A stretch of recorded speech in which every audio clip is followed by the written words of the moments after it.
Time is a concept that has fascinated me since I was a child. While some argue that time is a human construct, it remains a function of our lives that has existed even before we came to be, and will continue to exist once we expire. As our lives are so fragile and so short-lived in the grand scheme of the universe, it's not uncommon for people to wonder about the possibility of time travel. Imagine if you could go back to correct a mistake that you made in the past in order to better your future. There have been many attempts through various forms of media to embody the experience of time travel, and gaming is no exception. Though there have been a number of games that have attempted to tackle this topic, at its peak I don't think any have covered this theme quite as well as Chrono Trigger. Released for the Super Nintendo in 1995, it is considered by some to be one of the greatest games of all time. It may help that the project was developed by three of the most prominent figures in the games, anime, and manga industries of the time: Hironobu Sakaguchi, the father of Final Fantasy; Yuji Horii, the creator of Dragon Quest; and Akira Toriyama, the manga artist famed for his contribution to Dragon Ball and Dragon Quest.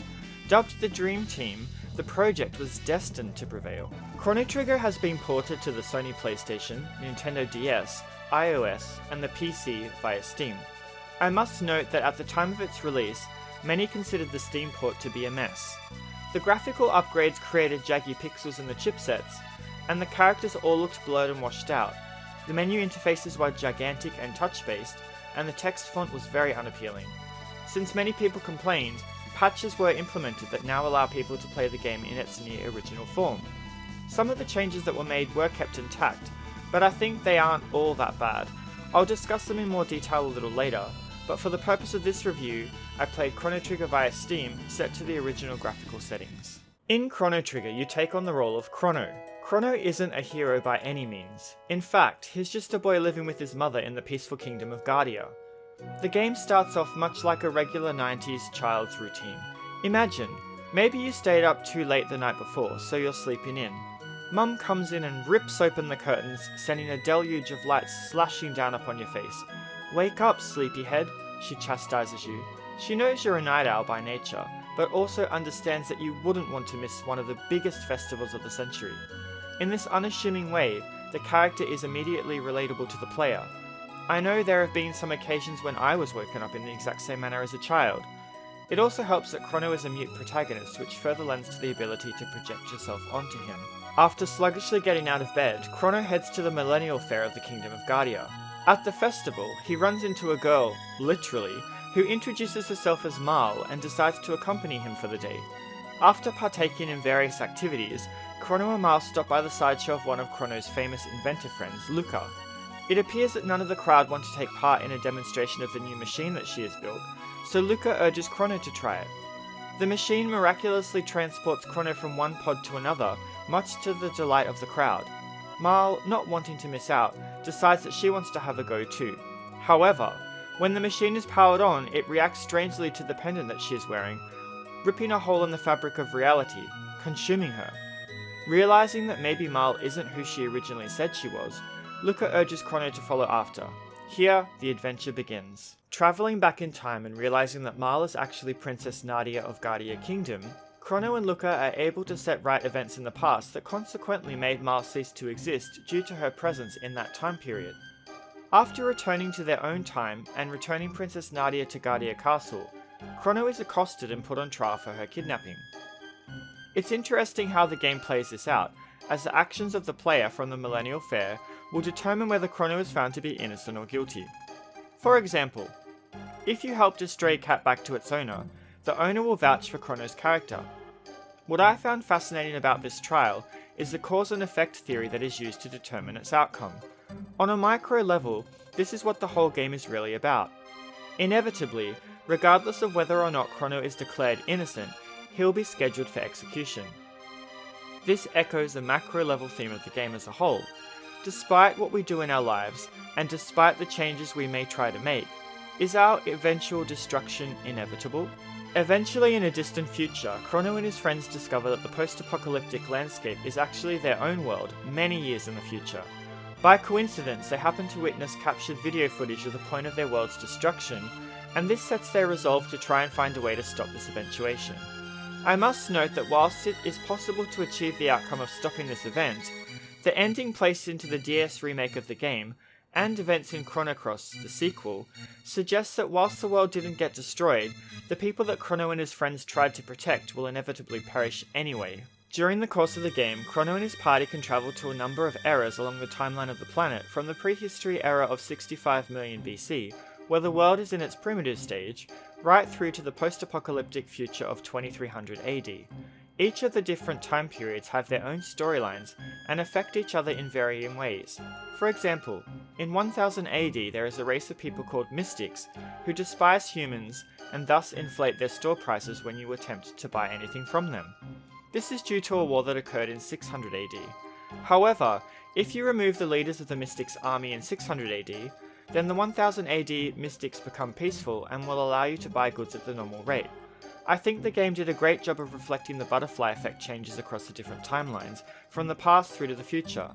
One of the things that I liked about the time travel system was that nothing seemed out of place or anachronistic in each respective time period. The cast of playable characters in Chrono Trigger is limited to just 7, with the 3 characters I previously mentioned from 1000 AD, and an additional 4.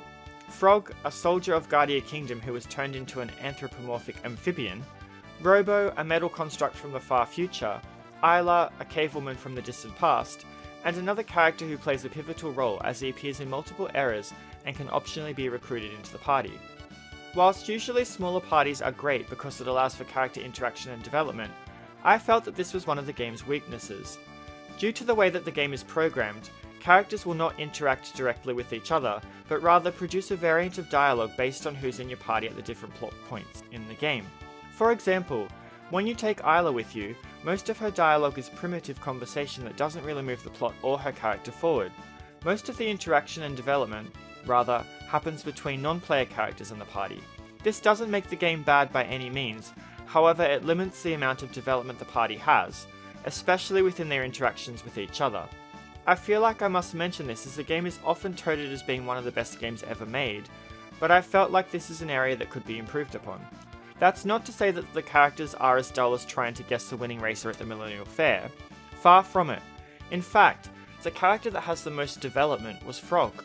We see his past, his present, and how he overcomes the situation that he's being placed into, growing not only as a soldier but also as a person. When traversing the different areas of the game, Crono and his party will need to fight a variety of monsters. Whilst most games of the Super Nintendo era would have random encounters to initiate these battles, in Chrono Trigger the enemies appear on the field map. In some cases it's possible to avoid a battle by avoiding the enemy, though some battles are scripted and the enemies will ambush your party. Rather than the battle taking place on a different screen, the characters and enemies will fan out into their positions on the same screen that they are encountered on. What I really enjoyed about this was that the characters and monsters would observe the rules of nature when moving within the battlefield. If there is a cliff or a hole in the ground or an obstacle, the character will make their way around it before initiating their attack. It's clear that a great level of detail went into the programming of the characters and the enemies so that they obeyed these laws. It made the game seem more alive to me and was a detail that I really appreciated. Battles are conducted using the active time battle system from the Final Fantasy series, where characters need to wait a predetermined amount of time, dependent upon their speed, before they can attack. Characters can attack, use techs, or items. In the case of techs, Chrono Trigger has the option of double and triple techs. If 2 or 3 characters are ready to take their turn and have compatible techniques, they can be combined to create a more powerful move. These are all predetermined, and you will learn these at the end of a battle where 2 or 3 compatible members are present in the party. Many of these techniques are visual eye candy, and stand up even against today's standards of pixel art. In battle, the HUD will display the character's health and MP stats at the bottom right side, whilst the action box will pop up along the bottom when it's their turn. Hovering over the characters are also the ATB gauge and their HP gauge, which is an update to the iOS and Steam versions of the game. I have previously seen someone complain about the HP gauge being unnecessary, as the character's HP is already displayed on the screen. However, I disagree. In the event when you are choosing a spell or an item to use, you cannot see the character's HP as the technique or inventory screen takes up the whole row. If you are fighting a boss and are waiting for another character for a combined attack, or are waiting for an enemy's attack animation to finish, having the green HP bar over the characters gives you a good indication of whether a character needs to be healed, or if you can wait and heal later. Though the game was never difficult for me, I appreciated that battles often had a strategic element to them, as some monsters would consume others to restore their health, whilst others required you to use a certain spell on them to render them weak. Discovering the best and quickest ways to dispatch the different enemies was an aspect of the game that I really enjoyed. Chrono Trigger was released late into the lifespan of the Super Famicom, and this really shows in the quality of the pixel art. I really appreciated even the smaller details that were included to breathe life into the world, such as the twinkling of running water in a stream, or how the lead character would shake their head when they were walking into an object, as if to chastise the player controlling them. Additionally, if a character is left idle on the world map for too long, they will eccentrically try to get the player's attention. These details really made me feel a connection to the world and the characters. Some of the key scenes are punctuated with anime cutscenes that serve to better express the situations. I think that the majority of these work well within the plot, however there are some other scenes that I would have liked to see illustrated in the same way. These cutscenes first appeared on the Sony PlayStation version of the game, which were very grainy at the time. I am happy to say that the quality of the scenes are now very crisp. The music was mostly composed by Yasunori Mitsuda with the assistance of Nobuo Uematsu, rounding out the soundtrack after Mitsuda became too sick to work. The tracks all fit the environments and eras that they were composed for. I also really appreciated that some areas were completely absent of music in favour of ambient sounds, particularly places like the Guardia Prison and Truce Canyon come to mind when talking about this. If I had to pick a favourite track, it would be a tie between the theme that plays inside Guardia Castle and the theme of the Kingdom of Zeal. The former captures the courage and pride of the nation of Guardia, and the latter embodies the mysteriousness of the enlightened people who reside on a massive land floating in the heavens. Here, why not listen to both?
The Steam version of Chrono Trigger includes all the updates that were made to the Nintendo DS version of the game, so I was able to try one of the new quest lines, the Lost Sanctum. Whilst I can appreciate that Square Enix put new content into the game, I question the design choices of this quest line in particular. For starters, it only correlates between two time eras, 65 million BC and 600 AD. Even in this limited scope, some of the writing is very sloppy, and changes aren't reflected accurately. For example, at one point in the plot you discover that there is a rival tribe that has decided it wants to eat all the villagers, so Crono's party decides to stop them. If you don't continue the quest there, and go to 600 AD, the villagers are still healthy and hale, indicating that either they managed to fend for themselves, which is highly unlikely, or it was a developmental oversight. Many of the quests give rewards that are obsolete compared to equipment obtained via other quests that were already in the base game. The new quests are all fetch quests that have you returning time and time again to the same areas, trekking through the same enemy encounters. I thought the design choices of the game were wonderful until I had to slog through this side quest. If you are thinking of taking it on, I wouldn't suggest it unless you're a completionist and completely bored with life with nothing better to do. This game has a New Game Plus mode, and was actually one of the first games in the genre to do this. If you choose New Game Plus, you will restart the game with all your equipment and levels, minus your money. By tackling a new game, you can take on Lavos earlier in the story, and based on this can attain up to 13 different endings for the game. There is also a new ending that came with this version of the game, obtained by also completing another side dungeon called the Dimensional Vortex, and defeating a harder version of the last boss.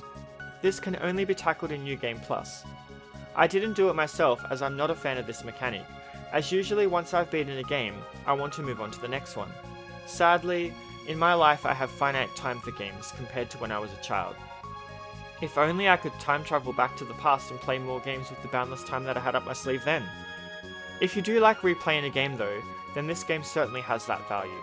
Does Chrono Trigger truly deserve the title of one of the best games ever made? I think so. The colourful cast of characters and locations are definitely ones that will stay with you long after you have beaten the game.